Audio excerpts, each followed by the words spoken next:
Hello everyone, আজকে তোমাদের সঙ্গে একটা দারুণ জিনিস শেয়ার করব।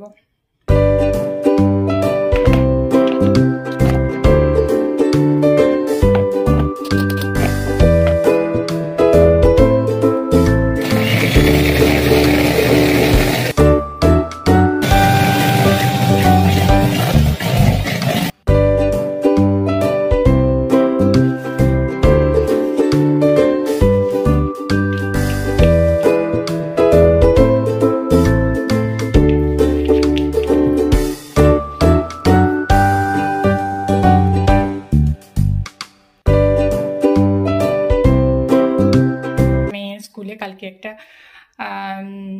ফেয়ার আছে, টয়লাইট ফেয়ার। তো সেই জন্য ওদের কেক স্টল দেবে, তো সবাইকে বাড়ি থেকে একটা করে কেক নিয়ে যেতে বলেছে। যদি এক্সট্রা কেউ দিতে চায় এক্সট্রাও নিয়ে যেতে পারে। তো আমি ঠিক করেছি আমি আমাদের ওখানকার স্পেশাল, মানে আমার শেখা নলেন গুড়ের কেক, কারণ এখানে একটু এটা আনকমন। আমাদের ওখানে সবাই খুব ভালোভাবেই চেনে, আর নলেন গুড়ের কেকটা না ভীষণ সুন্দর খেতে হয়। আমি এখানে পাইনি, ওখানে একটা এসেন্স পাওয়া যেত, তো সেটা দিয়ে আমি করতাম আর ইউজ করতাম। এই যে এই গুড়, যেটা আমি অনেক খুঁজেছি, অনেক খুঁজে এতদিনে আমি পেয়েছি অবশেষে। যে পাটালি গুড় আমাদের যেটা হয়, সেটা একটা বাংলাদেশি দোকান ছিল, সেই দোকানে গিয়ে নিয়ে এসেছিলাম।